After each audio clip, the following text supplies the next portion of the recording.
Think about 27 days ago, April 24th, when people could not get to work in the city of Charleston. People were stuck in water in the city of Charleston. People's cars were flooding out. It was sea level rising, it was big rain increasing, and it was tidal flooding increasing. It happened to us 38 times last year.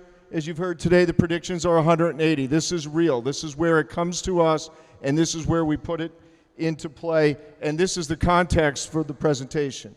You can see on top of that, and competing with that, is the fact that Charleston is #1 in just about everything. We've got a wonderful place to live, a lot of pressure from development. People want to be here, but we're also a city that's facing the threats that I just described that causes the things that I just described, which is people being stuck in cars, not getting to work. So what did we do? We released back in January of 2016 the Charleston Resilience sea level rise strategy. There's 3 focuses to it: reinvest, respond, and ready.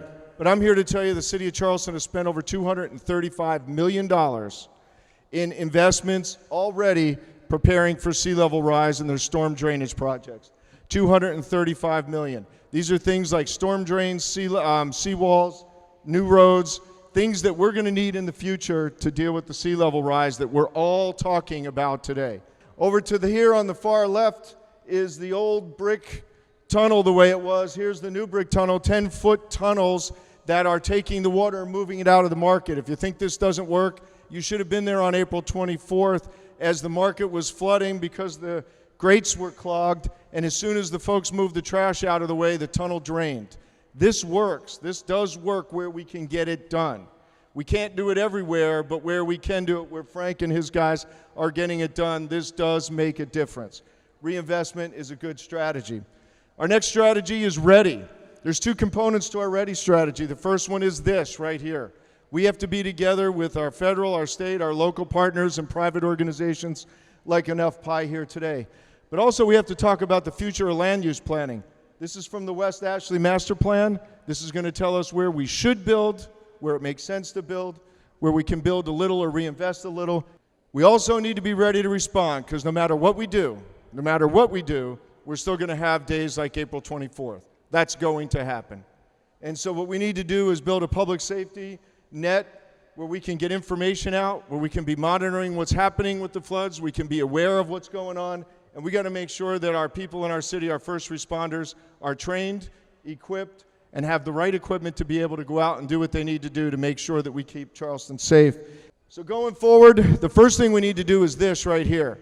This is great, but we need to get this out to 150,000 other people to understand what's happening in the city of Charleston. 150,000 more people need to get this message. They need to understand there's personal responsibility. I monitor the neighborhoods when it's flooding, and I'm here to tell you, if you go out and you keep your drains clean, it will flood less and it will drain quicker. I promise you it will. I watch it every time. And that's communities and neighborhoods. Take care of your drain, but also help take care of your entire neighborhood and your entire community. And last, I want to leave you with a thought going forward. We're going to have to adapt. April 24th is coming again. Have you seen next week? We have king tides next week. Have you seen the weather forecast? 80% chance of rain through Thursday. Guess what, folks? There's a good chance we could have another April 24th next week. Think about how you're going to get to work. Pay attention to the weather. Talk to employers about maybe we don't all have to come to work at the same time, or maybe we can work from home that day. We need to treat our city, we need to learn to adapt, because that's the kind of city that we're going to have going forward. If we adapt to it, Charleston will still be a great place to live in the future. Thank you.